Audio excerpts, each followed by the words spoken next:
The reuse of already run interacting sliding parts of piston rings, pistons and cylinder running surface should be done using common sense and expertise. The sealing system is only as effective as its weakest component. It is not practical or even sensible to attempt to recondition an engine by only changing the piston rings. Simply replacing the rings while reusing a worn piston or a worn cylinder liner will not yield the desired results.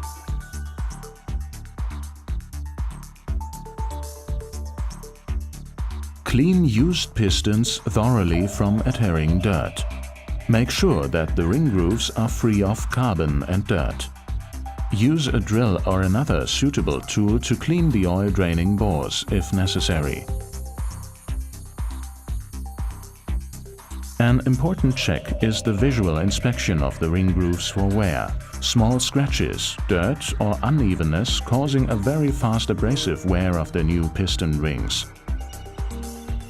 Pay attention that no damage is caused to the groove sides when removing the carbon. The lower groove side is a sealing face. Damage due to scratches may use high oil consumption or an increased blow-by gas emission during engine operation.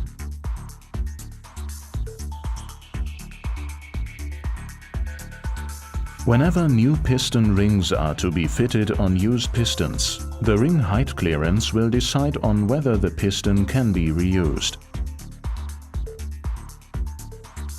The piston ring concerned is inserted into the cleaned ring groove and measured with a feeler gauge.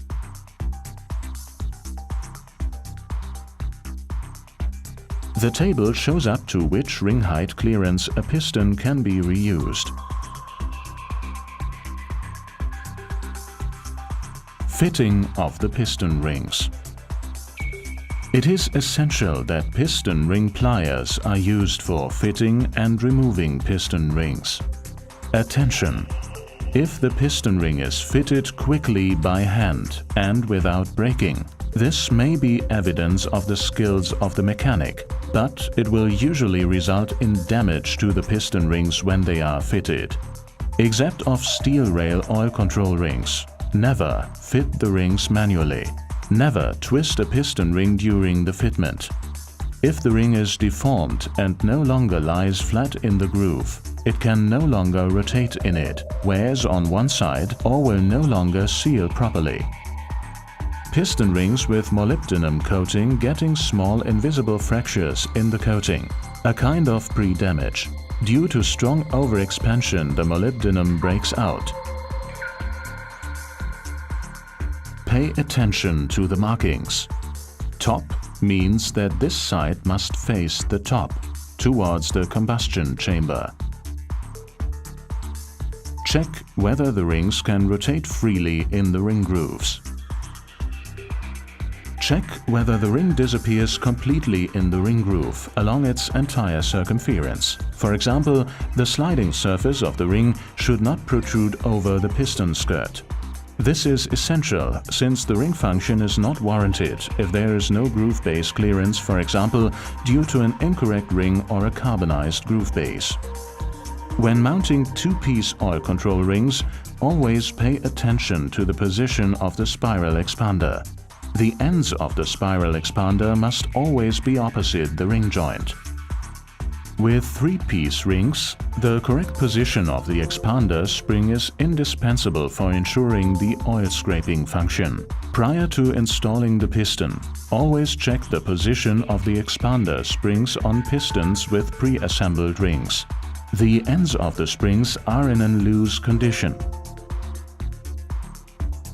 Both color markings on the expander spring ends must be visible.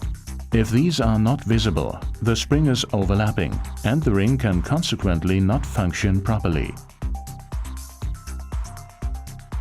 All ring joints of the 3-piece oil control ring, the 2 steel rails and the expander spring must be mounted with an offset of 120 degrees to their counterparts.